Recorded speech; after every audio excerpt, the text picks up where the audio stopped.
What if the very words we use to empower people are quietly tearing us apart? What if the language that was supposed to heal is now the reason we keep hurting each other? Everywhere you look on social media, in movies, in classrooms, you hear the same kind of phrases: strong, independent woman, real men don't cry, don't need anyone, don't depend on anyone, be unstoppable. It all sounds inspiring, right? Until you realize something strange has started happening. Men are pulling away, women are getting angrier, and somehow, even though we're all talking about empowerment, nobody feels understood anymore, because what began as a movement for strength has slowly turned into a war for validation. Once upon a time, empowerment meant freedom. It meant helping someone stand up after they'd been knocked down. It meant equality, not superiority. It meant lifting someone, not leaving someone behind. But somewhere along the way, something changed. Empowerment became branding. It became slogans, hashtags, and motivational sound bites that looked good online, but didn't hold up in real life. And behind all the "You Go Girl" posts and "Be a Real Man" speeches, a quiet resentment began to grow. Men started to feel blamed, women started to feel pressured, and what used to be about lifting everyone up turned into a competition about who had it worse. That's the paradox of modern empowerment. It sounds like unity, but it often breeds division, because when empowerment turns into performance, when it stops being about inner strength and starts being about who can shout louder, we stop listening to each other, and instead of healing, we harden. Look around, listen to how people talk about strength today. We don't talk about resilience, we talk about dominance. We don't talk about healing, we talk about winning, and in that language, something subtle happens. It teaches women that power means never needing a man. It teaches men that power means never showing emotion, and it teaches both that vulnerability is weakness, that depending on anyone makes you less. So what do we get? A world full of people pretending to be fine, pretending to be strong, pretending not to care. But deep down, everyone's exhausted, everyone's lonely, everyone's scared to admit that empowerment, at least the way we talk about it, might not be making us free. The truth is, empowerment was never supposed to be a weapon, it was supposed to be a bridge. But somewhere between the hashtags and the headlines, we stopped building bridges and started building walls. We stopped saying, "I'm strong too," and started saying, "I'm strong because you're not." And that's where the resentment begins, not in hatred, not in malice, but in the quiet erosion of understanding, the feeling that the more one side rises, the more the other side is being erased. That's the paradox. That's where this story starts, because if we don't understand how empowerment became separation, we'll never be able to turn it back into connection. This isn't about blaming women, it's not about defending men, it's about the space between them, the silent tension created by words that sound good but feel wrong. Empowerment is supposed to bring light, but when the light blinds instead of illuminates, we stop seeing each other clearly. And the tragedy isn't that people stopped caring, it's that they started speaking in ways that no longer reach the heart, because sometimes the words meant to uplift are the very words that push us apart. And that's what we'll explore next, how uplift slowly became us versus them. Section 2. When uplift becomes us versus them. You've heard these phrases before: strong, independent woman, real men don't cry, know your worth, man up. They sound harmless, they sound like motivation, but listen closely, there's something else beneath the surface. Every one of those lines carries a quiet shadow, a suggestion that strength isn't something we share, it's something we use to prove we don't need anyone. Somewhere along the way, empowerment stopped being about balance and started being about separation. It became a way to say, "I'm fine without you," and in that tone, love began to sound like weakness. When a woman says, "I don't need a man," what she often means is, "I don't want to be hurt again." When a man says, "I don't trust women anymore," what he really means is, "I'm tired of not being seen." But language doesn't translate emotion, it amplifies misunderstanding. So those two sentences, meant as protection, end up sounding like weapons, and suddenly both sides feel attacked, both sides feel unseen, both sides think the other one started it. Empowerment was supposed to mean freedom, not rivalry, but social media turned it into a competition, a war of slogans, a place where every statement about confidence sounds like a declaration against someone else. I don't need anyone. I don't chase, I attract. Men are intimidated by strong women. Nice guys finish last. We turned human connection into a scoreboard. We made compassion look like weakness. We made empathy optional. You can see it in the comments under every viral post. Men roll their eyes at women talking about independence. Women mock men for speaking about loneliness. And instead of understanding the pain behind each message, everyone just picks a side.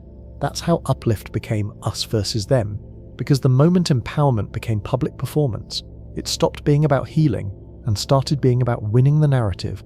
And when everything becomes a narrative, truth gets buried under applause. We began rewarding pain disguised as pride.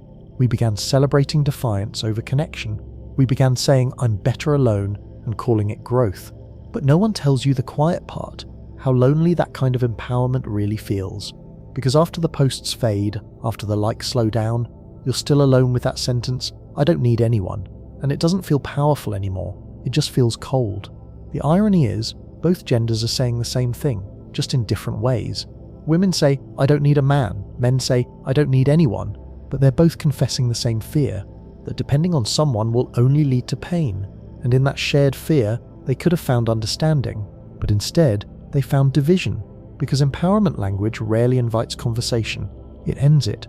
It turns the dialogue into declaration. And declarations don't build intimacy, they build walls. We live in a time where everyone is performing strength, but few are practicing empathy. Where everyone is trying to prove their worth, but no one feels truly seen. And the more we repeat these phrases, the more we glorify independence over interdependence, the more disconnected we become.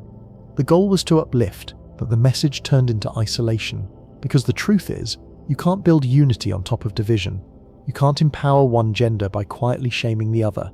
Yet that's exactly what's been happening. What we call empowerment today often sounds more like retaliation, a response to decades of pain.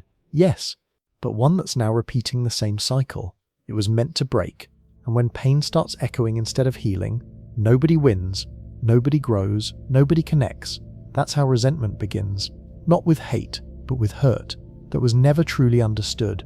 The words meant to inspire end up being the ones that divide. The phrases meant to bring pride end up feeding quiet bitterness. And soon, every conversation between men and women feels like a debate instead of a dialogue. Every compliment feels suspicious. Every disagreement feels dangerous. It's not love that's dying, it's trust. Because language shapes emotion, and when the words we use to express strength sound like rejection, we stop hearing each other altogether. That's when empowerment turns into animosity. That's when every sentence becomes a mirror, not reflecting truth, but reflecting pain. And that pain doesn't just live online, it seeps into homes, into relationships, into hearts that once believed in connection. It's not that people stopped loving, it's that they started speaking different languages of defense. And that's the tragedy, that the very language designed to unite us now teaches us how to stay apart. Because empowerment without empathy is just ego with better branding. In the next part, we'll go deeper. We'll see how this subtle separation, this constant need to prove who's stronger, who's right, feeds something darker, a cycle of resentment, a quiet war that keeps both sides stuck, angry and alone. Section 3, the resentment feedback loop. It starts quietly, not with shouting, not with hatred, but with a feeling that one side is always being favored, that one gender gets to speak freely while the other has to stay silent or risk being labeled the villain. That's how resentment begins. Not overnight, but drip by drip, word by word, until it builds into something heavy. You can see it everywhere now. Men scrolling through posts about toxic masculinity, feeling like no matter what they do, it's never right. Women reading comment sections full of bitterness, feeling like every achievement is somehow a threat. Both sides exhausted, both sides defensive, both sides desperate to be understood, but too angry to listen. This is the resentment feedback loop. It's a cycle where pain creates more pain, where defensiveness becomes the default tone of communication, where every post, every comment, every conversation feels like another battle to survive instead of a bridge to build. And the worst part? Most people don't even realize they're trapped in it. It starts with language. A phrase meant to empower one group gets interpreted as an insult by the other. The offended group responds, not with dialogue, but with defense, and that defense creates new offense. The cycle repeats. Each side becomes more convinced the other is the problem, and soon, people aren't even talking about equality anymore. They're talking about revenge. Social media made this loop infinite. Every platform rewards outrage. Anger gets clicks. Bitterness gets engagement. Resentment gets shared. And every time someone posts a men are trash meme or a modern women are delusional rant, it doesn't just express frustration, it teaches others to mirror it. Now, resentment spreads faster than truth, and pain goes viral before understanding even has a chance. But underneath the noise, you'll find something nobody wants to admit, that both sides are hurting in almost the same way. Men feel unseen, women feel unheard, men feel disposable, women feel disrespected. Both are struggling to be valued, but both have learned to express that struggle through attack, because it's easier to say, "I don't care anymore," than to whisper, "I'm tired of not feeling loved." It's easier to post a quote about strength than to admit you just want to feel safe. That's what resentment does. It disguises pain as pride, it turns hurt into armor, and it convinces people that distance equals safety. But safety without connection isn't peace, it's isolation. You can see it in relationships today, how quickly people assume the worst, how every disagreement becomes proof that all men or all women are the same, how few are willing to say, maybe this isn't about sides, maybe it's about us. But the internet doesn't reward nuance, it rewards noise. So the resentment keeps growing, fed by algorithms that push outrage and silence understanding. And over time, it changes people. A man who once wanted love now says he's done with women. A woman who once believed in partnership now says men can't handle her success. Both hurt, both pretending not to, both waiting for the other to blink first, but nobody does. Because vulnerability in this climate feels like surrender, and surrender feels like weakness. That's the cruel design of the resentment loop. It keeps both sides trapped in self-protection, too proud to admit pain, too afraid to show softness. So instead, they attack each other with ideas, they weaponize language, they argue not to be right but to avoid being the one left behind. And in that constant war of words, real connection becomes collateral damage. You can feel it in the tone of modern dating. People go into relationships already expecting betrayal, already preparing their next exit, already convinced the other gender is the enemy. That's not empowerment. That's exhaustion disguised as confidence. Because when resentment becomes a habit, even love starts to sound like competition. Every compliment gets double-checked. Every word gets dissected. Every silence feels like rejection. Nobody trusts. Nobody believes. Nobody heals. The saddest part, this loop doesn't just destroy relationships, it reshapes identities. Men stop wanting to lead because they're tired of being told they're controlling. Women stop wanting to rest because they're afraid of being called weak. Everyone walks on eggshells, everyone hides behind slogans, and nobody feels empowered anymore.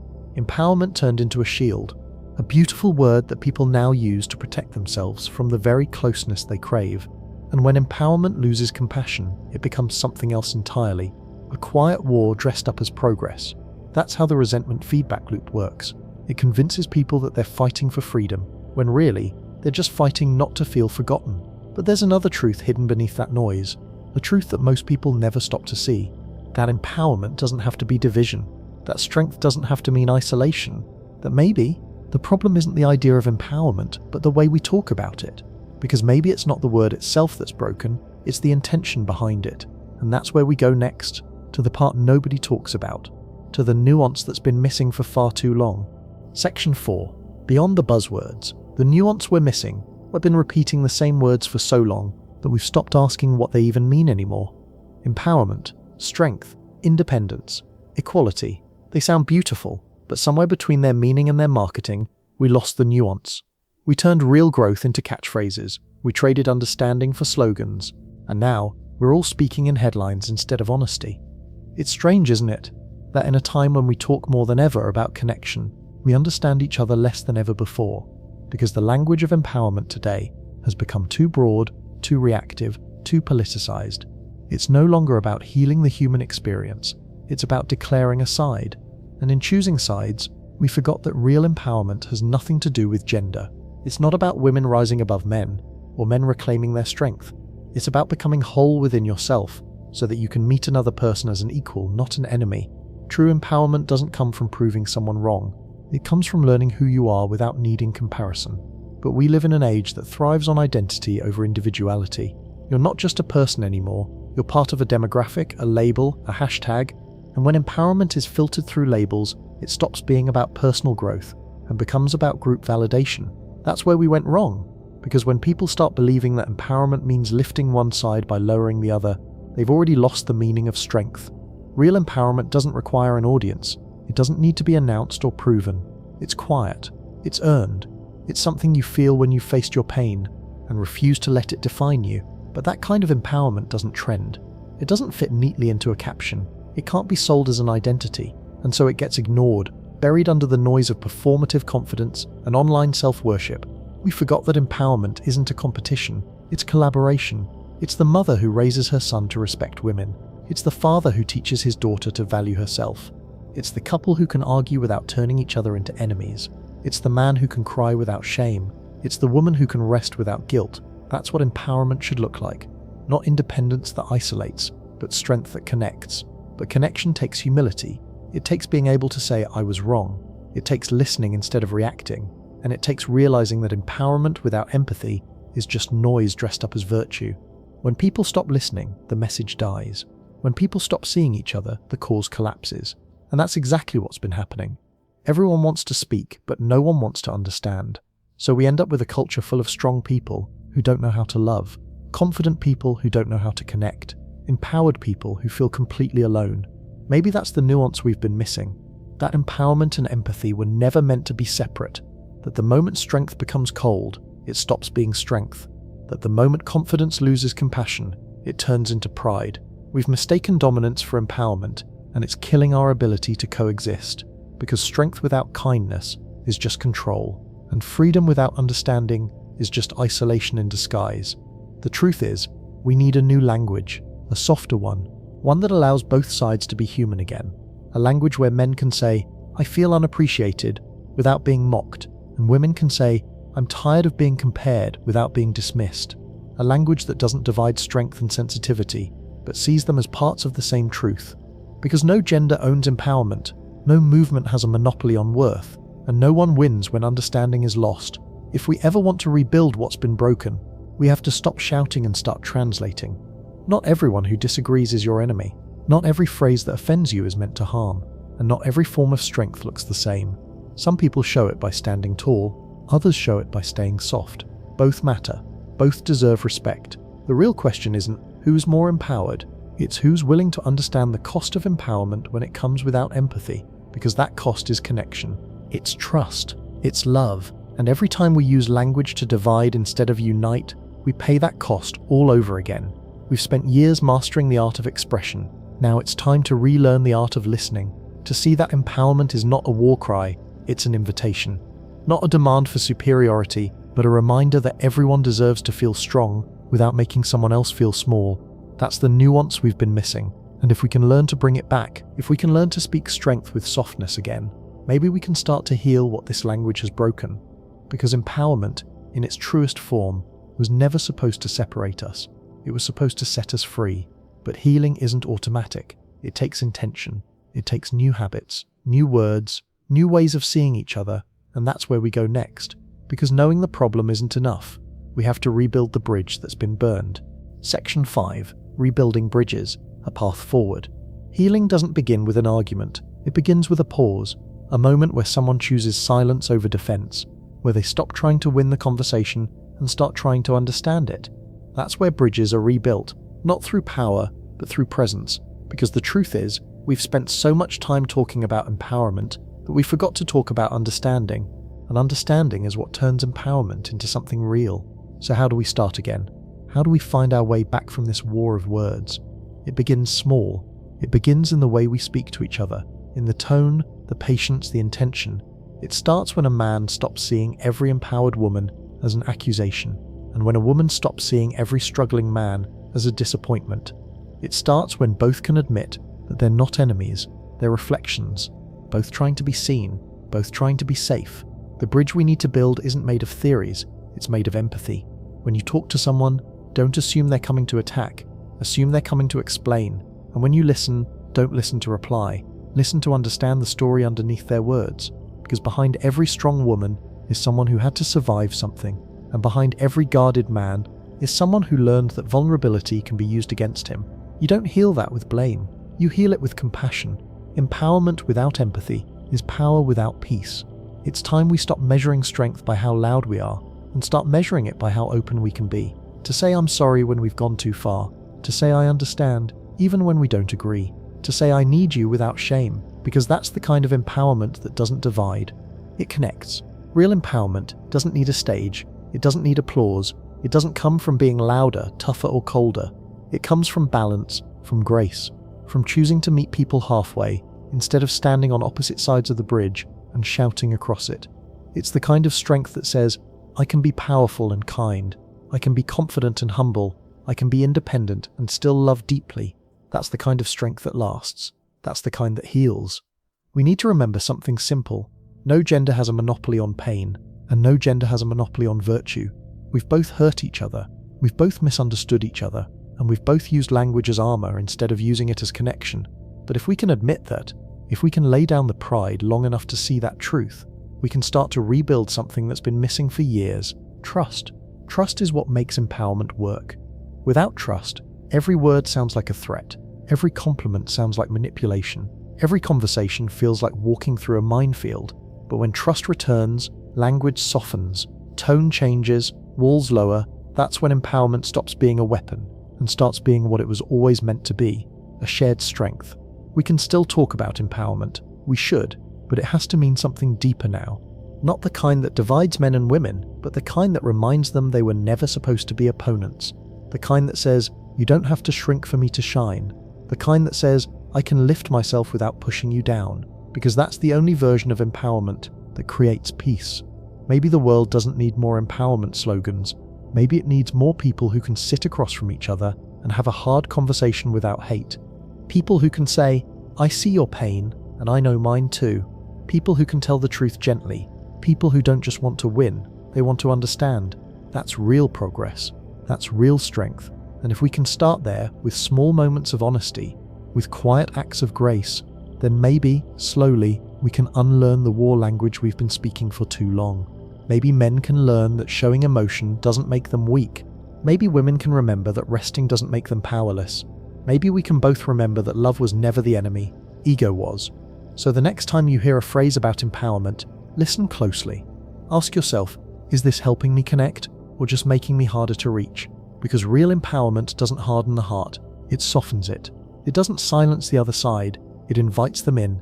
Empowerment was never supposed to mean, I don't need you. It was supposed to mean, I've found myself, so now I can meet you fully. That's the language we've been missing. That's the bridge we need to rebuild. Because once we learn to speak that way again, honestly, kindly, humanly, we might finally remember that men and women were never meant to compete for power, they were meant to share it. And when that happens, when empathy returns to empowerment, we won't have to fight for equality anymore. We'll just start living it. Because the strongest people are not the ones who never need anyone, they're the ones who've learned how to stay strong and stay soft at the same time. If this video made you think differently, don't forget to share it. Maybe someone you care about needs to hear this too.